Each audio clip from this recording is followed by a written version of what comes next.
Well, welcome everybody. Thank you for joining me. I know you're at home right now with the time difference, so I appreciate you joining in. But yes, I live here in the United States. My state is Illinois, so I live right outside of the city of Chicago.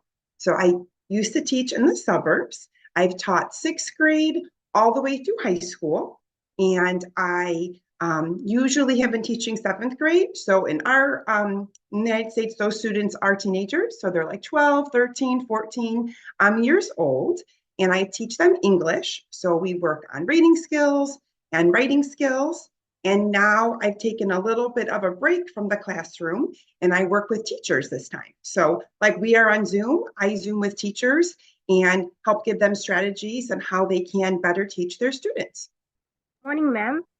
Good morning. Good morning, ma'am. This is Husnia. I am a 8th grader. Nice to meet you, ma'am. May I ask you a question? Of course you can. What strategies do you use to improve students' writing skills, and how do you address the diverse learning needs of your students? Such a great question. So it's kind of like two questions there. So I'll take it in two parts. So for writing, I feel like the number one way to improve your writing skills is to do it. Do it often. Write all different types of things. So in my classroom, we always did every other day, the beginning of class was either IRT, which we call independent reading time, or free write. So sometimes I would give them a random topic. So it might be popcorn. And then for 8 minutes straight, they have to write whatever they want about popcorn. It can be a fiction story where somebody, finds some random popcorn and they start popping it and then some magic happens. It could be just about all the different types of popcorn that they like. Another time, I'll get them a sentence starter, like one day I was walking down the street and bam, something jumped out at me, and they have to continue the story. Then what we do is we have a whole bunch of these writing prompts, and then usually once a quarter, I'll have them go in and then they expand on it. So then they'll be able to write like a full story or a full essay, whatever it is.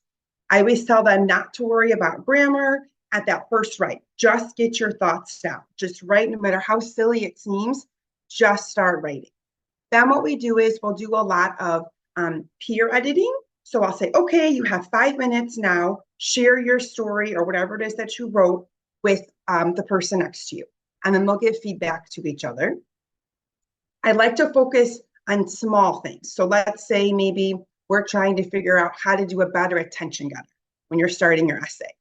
I'll show them, excuse me, I'll show them examples of different students. And I'll say, okay, let's rate it. And they'll figure out like, okay, this was really awesome. And we'll look at and see why was it awesome and try to recreate it. Then we look at examples that are really bad. And they're like, oh my gosh, this is terrible. I'm like, okay, how can we fix it?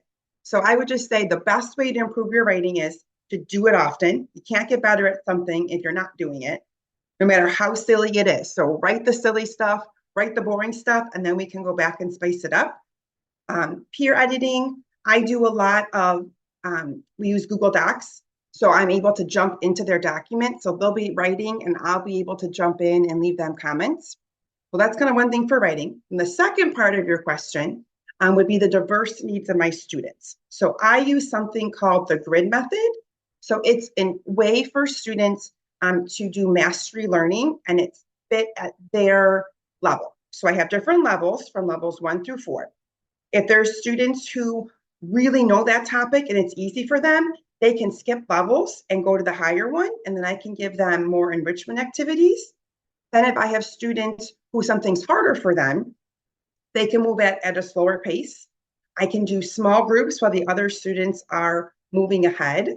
I do a lot of things that they have an option of writing, or they have an option of listening, or they have an option of just recording their voice. So I never want them to not be able to get their thoughts down because it's hard to write it. If they have thoughts, then they can record it and share it with me that way instead. I have some students who they prefer to, write an essay, where other students prefer to do a video and they want to act out what they've learned. So I always try to give them different options on what best fits their learning style. And then by doing the grid method, I have time to work more individually with students So I'm not just talking in front of the room and then losing the kids who need the extra help. Okay. My name is Hi Nandini there. sir. I'm ninth grader from ZPHS Salavaram. My question is, how do you integrate technology and multimedia resource into your ELA curriculum to enhance student learning and creativity? Sure. I love using technology and I also love not using it. So I take a lot of my lessons that used to be not technology and kind of spice it up. So for example, when I first started teaching, if students read a book, they would create a book jacket on paper. So they would design the book cover, put all kinds of information in. Now I've updated that and they can use Google Slides where they make it interactive. They can use a Google website where they get to create their own site to show the information. I use a lot of games in my classroom, like quizzes, maybe use some of those, or Book It or Gimkit. So they're games that students can play and kind of race each other online. I do a lot of video. So we have iPads in my classroom, so they can take an iPad and they can record and show their information that way. We do a lot of publishing. So instead of just writing the story and submitting it to me, they'll submit it to different online forums to get feedback and to be like published writers. We also have a green screen at my classroom. So we'll use that a lot to kind of create scenes and take us outside of the classroom. We use Flip a lot, which used to be called Flipgrid, where they can, again, record videos for me and for each other. So I try to use technology as much as I can, but also give them the options to not use it too, because I want them to know what it's like to not always have to use technology. We do a lot with music as well, where I'll have them, let's say we're reading a story, and they have to pick a song that would best fit that character's life. So yeah, I feel like I'm always trying to find new ways to use technology. Edpuzzle, we use that a lot to infuse my lesson. So I'll give a lesson, then I'll give them an Edpuzzle link that they can look at to do that way. I have a teacher website that they go to get information from and to post things. I have a teacher Instagram that they used to post on as well. So yeah, as much technology as I can, but still knowing that like I want them to have the information to be done without the technology too. Hello. Good morning. Hello, How ma'am. are Good you? morning. I am fine, ma'am. What about you? Very good. My name is Nitika. I am an 8th grader from GBHS School, Iloram. Here, I would like to ask you a question, ma'am. Can I ask you? Sure. Go ahead. Can you share Can you share some effective methods for teaching grammar and vocabulary in a way that is both educational and enjoyable for middle schoolers? Sure. Okay. You got time? Because I can talk forever about this topic. So I love teaching grammar and vocabulary because I try to make it interactive. So, for example, if we are learning, let's say, how to use a comma or how to use a semicolon or some type of punctuation, I have sentence strips. So I cut up different sentences and I cut up the different punctuation marks. And I have students usually work in groups and I just give them a basket and I throw it all out there. And I'll say, okay, you have 1 minute to create a sentence using as many different punctuation marks as you can. And they kind of piece it together. So it's tactile, they're using it and they're getting to work together. And they love to see who can make the longest but most correct sentence. So they'll use a comma, they'll use a conjunction, they'll use a semicolon. So that's our sentence strips. I do a lot with whiteboards. So just like the little whiteboards, we have little handheld ones with the dry erase markers.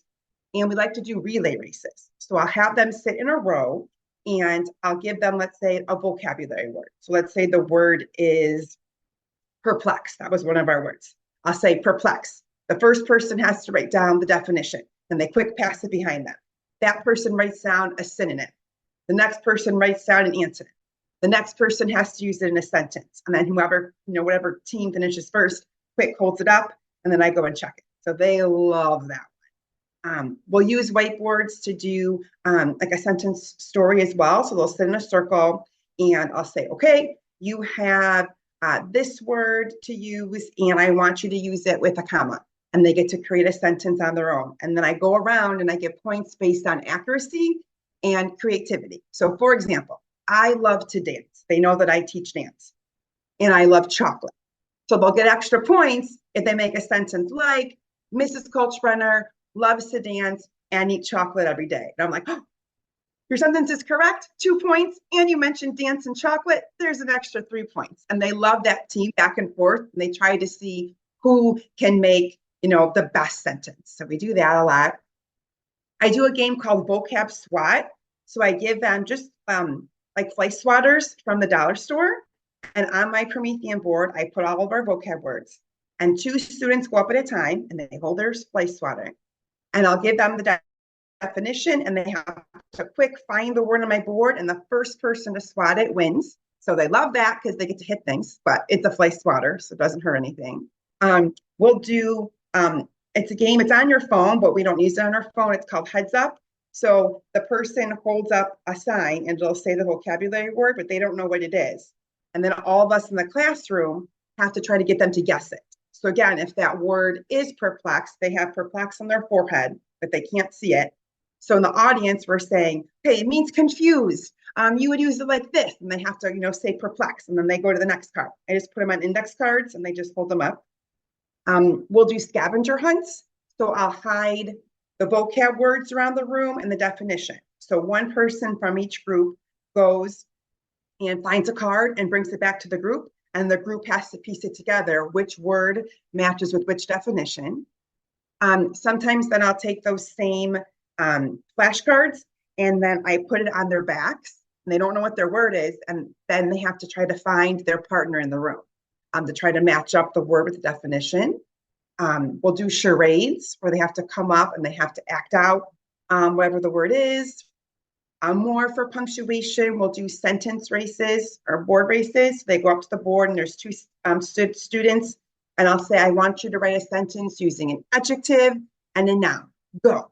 And then whoever writes it first, the fastest wins. So I try to do a lot of those activities, getting them up and moving around the room. And then, of course, we do things online too, like quizzes and GimKit, which are all online games. But my favorite vocab and grammar games are the ones where they're interactive and getting up and getting loud and moving around.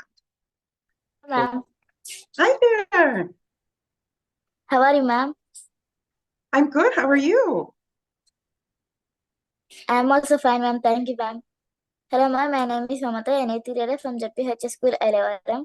I would like to ask you a question, ma'am. Can I ask? Sure. Here, my question is, how do you engage students in reading and help them develop a love for literature, especially in an age of digital distractions? It's so hard, right? So I read with my students. So like I said before, every other day, it was either reading at the beginning of class or it was writing. So I have them take out their book, and it can't be like a book on their computer. It's got to be a physical book. And then I have my book and I read with them. And they always are like, wait, you're reading too? I'm like, yes. So they have to see us reading to be able to enjoy it too.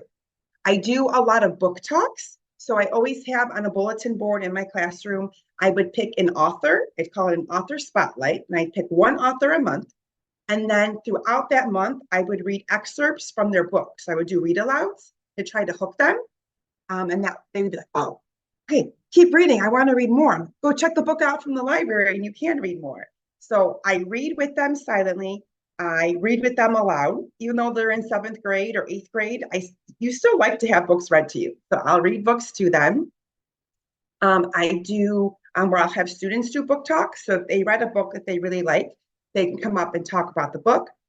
I have a part where they can put suggestions for books that they think that I should read, and they love doing that. And then if they find me reading the book that they suggested, they always get really excited. And then we go to the library as a class. It's hard because our library, when I was teaching, half of it was library and half of it was our STEM center. So they always wanted to go to the STEM side. And I'm like, no, look at all these books. And I would pull books out for them. So I think just showing them that I love to read really helped. Because I would have students that would say, like, before your class, I hated reading and now I like it, because I would let them pick their own books.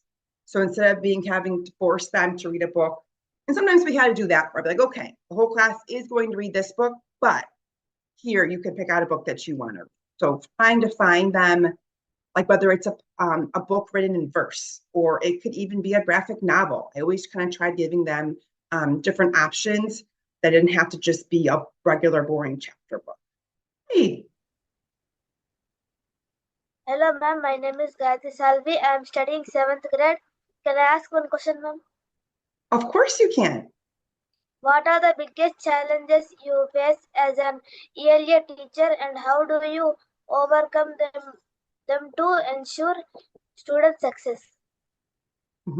Well, it's really hard now with things like AI, artificial intelligence for reading and writing, right? So I could give students something and then they can type it in the computer and it can write it for them, right?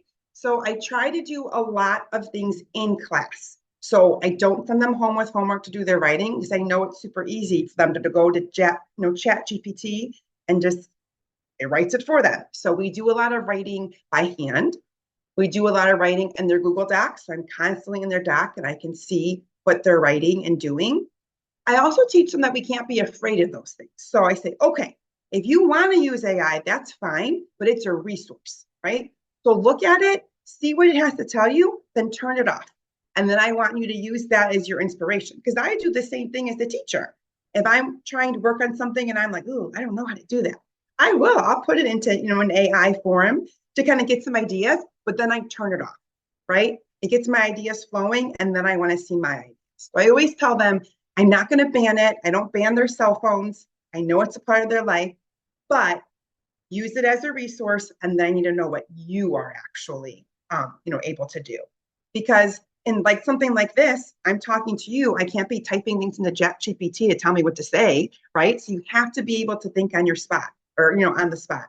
So because they'll say that like, well, why do I need to know how to spell? My phone corrects it for me. I was like, well, yeah, but you're not going to always be using that. So I let them, I'm aware of the technology that they have to help them, let them use it as a resource. But then I tell them, all right, now I need to know what you can do. Okay. So what kind of qualities you suggest to possess to be an English language arts teacher or English language teacher? Well, I think you need to, first of all, love reading and writing, right? You can't make your students love it if you don't love it yourself. So there are not enough books in the world. My husband has made me stop buying books. He's like, we don't have any more room to put them, right? Because we just have so many. So you have to love it yourself, and you have to be able to break it down. Because there's a lot of people who, and I've worked with teachers like this, who do love reading and they're amazing writers, but they don't know how to break it down for their students. So even if you're really great at something, but if you can't break it down, it doesn't work. Because I've had some teachers that I've worked with who are brilliant minds. Like they can write poetry and just, it's amazing, but they can't connect with their students because they're way up here. So for example, Edgar Allan Poe, I used to teach The Raven, right? And at first glance, the kids are like in 7th grade and 8th grade, like, this is so hard. He's not even speaking English. What is this? I break it down. And I have my little raven that sits on my shoulder. It's like a little paper mache. And I just completely break it down for them. And they're like, oh, this isn't that hard. Because they've had other teachers who just read the classic literature and don't break it down for them. So being able to kind of come to their level, so love it, but then know how to change it. And even when I taught like Shakespeare, when I taught high school, Romeo and Juliet, I brought out my kids' Barbie dolls. I was like, here's Romeo, here's Juliet. They love each other. Smoochy kiss. All right. And then I'm like, now, here's this person, Tybalt. He does not like that. And then they'll have them like pretend fight. So breaking it down, being silly, where I feel like some teachers don't know how to do that. So love the literature, but know how to break it down. Okay, that's absolutely amazing. In fact, you proved that you are the best example for the 21st century English language teacher. Oh, thank you. Your suggestions definitely helpful to the many English teachers in my region across the globe. So here is my another question. What is life like in Illinois? In fact, in 2022, I happened to land in Chicago airport and to catch the domestic flight heading to Arkansas. Okay. Yes, so I only witnessed some of the places from the aeroplane, Sure. which look like so magnificent. But unfortunately, I was not able to explore the city as Right. much as I could because of my schedule. Could you Mhm. please tell us about the environment or weather or something like that in Illinois? Sure, I'd love to. So I love living near the city of Chicago. So, like I said, I'm a dancer. So I love going to see, we get a lot of Broadway. So Broadway in New York comes to Chicago. So I love going to see live theater, dance shows, musicals, plays. We have so many museums. I was just telling your teacher that I was at one on Saturday night. So we have something called the Field Museum, and we have actual huge fossil replicas of T-Rex, like all of these dinosaurs. So I was able to have dinner with this giant T-Rex, literally skeleton sitting behind me. We have a museum of science and industry that is huge. It's 3 stories and just ginormous. There's an actual submarine in the basement of it. They were able to build the building around the submarine. So I love learning about history. We have Lake Michigan, so you can go to the beach. We have something called Navy Pier, which I'm sure you saw when you were flying over. It has a giant Ferris wheel that you can go on. And we have boat cruises, and you can take a boat through the river to the lake, and it'll show you all of our huge skyscrapers. It's called an architectural tour. So I love and how diverse our city is. So we have little pockets of the city that we call Little Italy. It's got all of the Italian restaurants. Then you have a part that's called Chinatown that has all of the Chinese culture. And they actually will have like parades to celebrate those different cultures. It's very cold here, though. That's the only bad thing. So right now, we're having a heat wave. It is 43 degrees, which is very warm, because last week it was -10 degrees was our high, and it felt like -25. So it's very cold here in the winter, but in the summer, I love, going on the lake and the river, and there's just so much history and different cultures in Chicago. We're a melting pot. So I love that I can, experience. I don't have to go to Italy. I can just go to Chicago and I can have Little Italy there. So yeah, if you ever get to come back, there is so much to see. And we have some of the tallest skyscrapers in the world, where you can go on the top and you can see out and view, 100 stories above ground and just, see the horizon. It's really cool. So thank you so much. And here is my last question. Uh, in school system in America, whether it is a middle school or the high school or the primary school, what I witnessed, in fact, I happened to visit some of the schools when I was in the U.S.A. So Okay.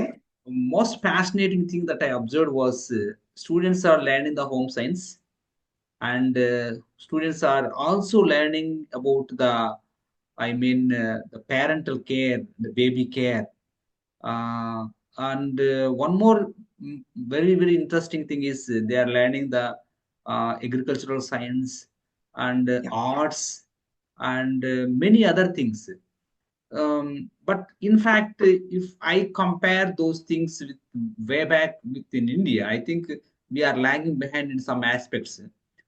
Most of the boys in my region or in entire India, even after completion of their grade 10 or maybe their engineering courses, they are not able to cook their own food because Sure. of they don't have the home science subject in their schooling. So that's a drawback. So what do you say about the these inclusion of home science and other concepts at a school level? Do you think that to make the student all rounder after leaving the school to lead his life on his own? Wait, say that one more time. So like, are we preparing our students to like be on Yes, their yes, own? yes, yes, yes. Yeah, it depends, I feel like, unfortunately, on the school. So we have in Chicago, there's actually a school called, the Chicago Ag School. So those students are learning how to farm. They actually have, like, they're raising cows. And so like those students they can cook and they know how to do that kind of a thing. Then we have other schools where they don't do that kind of a thing. And yeah, we have kids who go to college and they don't know how to wash laundry, right? And they get their first job. So I do feel like there is a disconnect in the United States. So before you graduate, you have to have 4 years of, English. You have to have 4 years of math. But not every school requires that you take, we call it home ec, where they learn how to sew, where they learn how to cook. I know I took a course of that when I was in school, but a lot of my friends didn't. So yeah, when we went to college, they were calling their moms like, how do I cook this chicken? My clothes are dirty. What do I do? So yeah, I feel like books, you have to have a balance between book smarts and then life smarts. I was lucky at my high school, they made us take a class called Consumer Ed, and we learned how to set up a checking account, like how to fill out a checkbook. And that was so helpful to me. And you learned about like savings accounts and things like that. But that's not something that a lot of schools do, especially anymore. I feel like they used to do it more. And now that we've gotten more technology, it's kind of slipping away. Okay, thank you so much, Andrea, for your time. And now, before we wind up the session, may I request you to give a message to my students? I am so impressed with all of you that you have signed on from home to come and join me today. That shows me your dedication to learning, your dedication to your education. Remember to just keep trying your best. Even when things seem hard, you got this. You can do it.